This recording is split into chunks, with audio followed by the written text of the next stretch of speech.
এই পৃথিবীর সবচাইতে বড় সাগরের নাম হচ্ছে প্রশান্ত মহাসাগর। আরে প্রশান্ত মহাসাগরের সবচেয়ে গভীরতম জায়গার নাম হচ্ছে মারিয়ানা ট্রেঞ্চ। এই মারিয়ানা ট্রেঞ্চের গভীরতা প্রায় ৩৬,০০০ ফিট, অ্যাপ্রক্সিমেটলি ৩৬,০০০ ফিট গভীর।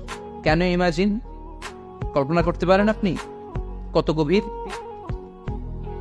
আরে পৃথিবীর সবচেয়ে বড় যে পাহাড়টা মাউন্ট এভারেস্ট, এটার উচ্চতা প্রায় ২৯,০৩৫ ফিট। তাহলে সাগরের গভীরতা ৩৬,০০০ ফিট আর মাউন্ট এভারেস্টের গভীরতা মাত্র ২৯,০০০ ফিট। তাহলে মাউন্ট এভারেস্টকে আস্ত তুলে ধরে এনে প্রশান্ত মহাসাগরের সবচেয়ে গভীর জায়গা মারিয়ানা ট্রেঞ্চের উপর যদি ছেড়ে দেওয়া হয়, পুরো পাহাড়টা পানির নিচে তলিয়ে যাবে। তার উপরেও আরো পানি থেকে যাবে প্রায় ৭,০০০ ফিট। মাউন্ট এভারেস্ট নেপালের সাগর মাথায় অবস্থিত ২৯,০৩৫ ফিটের পাহাড়টা প্রশান্ত মহাসাগরে রেখে দিলে পুরো পাহাড়টা তলিয়ে যাবে, উপরে খালি পানি থাকবে আর ৭,০০০ ফিট।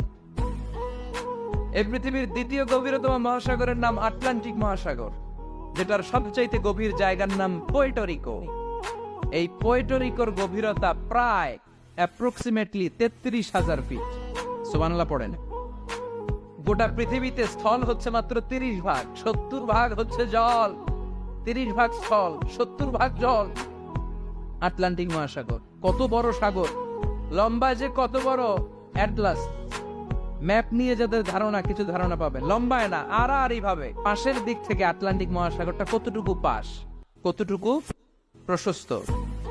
এই আটলান্টিক মহাসাগরকে ক্রস করে ইউরোপ থেকে আমেরিকায় যেতে হলে বিমানগুলো আড়াআড়ি ভাবে এই সাগরটাকে পাস করে যেতে হয়। আগে যেত কনকর্ড, যেটা ঘন্টায় বিমানটা ১,০০০ মাইল বেগে চলত। ঘন্টায় কয় হাজার মাইল?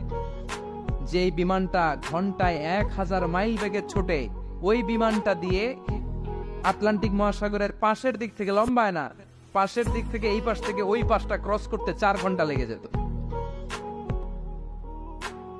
হিথ্রো এয়ারপোর্ট থেকে জন এফ কেনেডি এয়ারপোর্ট, ওখানে যেতে ৪ ঘন্টারও বেশি লেগে যায়। সুবহানাল্লাহ পড়েন। তার মানে আড়াআড়ি ভাবে আটলান্টিক মহাসাগর প্রায় ৪,০০০ মাইল। পৃথিবীতে মহাসাগর কি শুধু এই দুইটা, প্রশান্ত আর আটলান্টিক মহাসাগর? ভারত মহাসাগর আছে না নাই?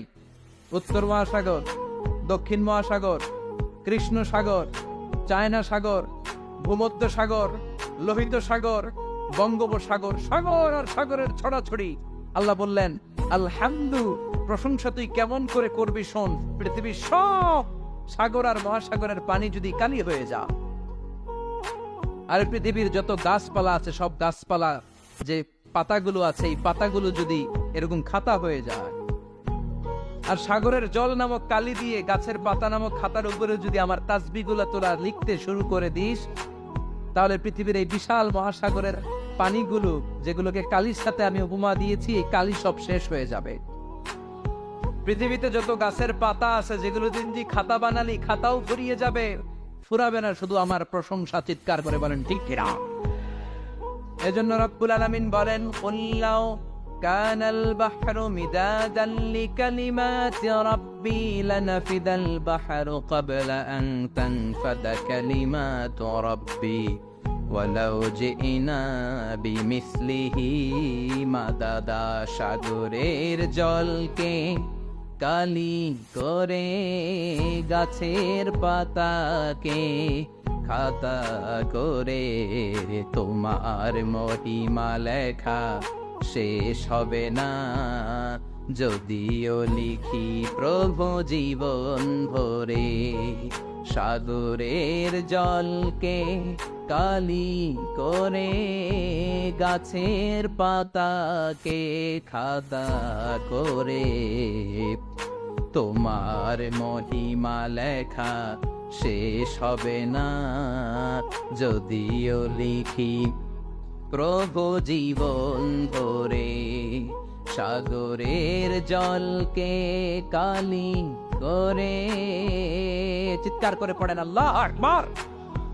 আল্লাহ বললেন, পৃথিবীর সব সাগর মহাসাগরের পানি যদি কালি হয়ে যায়, দুনিয়ার সব গাছের পাতাগুলো যদি খাতা হয়ে যায়, সাগরের জল নামক কালি দিয়ে গাছের পাতা নামক খাতার উপরে যদি আমার প্রশংসা লিখতে শুরু করে দাও, সাগরের জলও শেষ, গাছের পাতাও শেষ,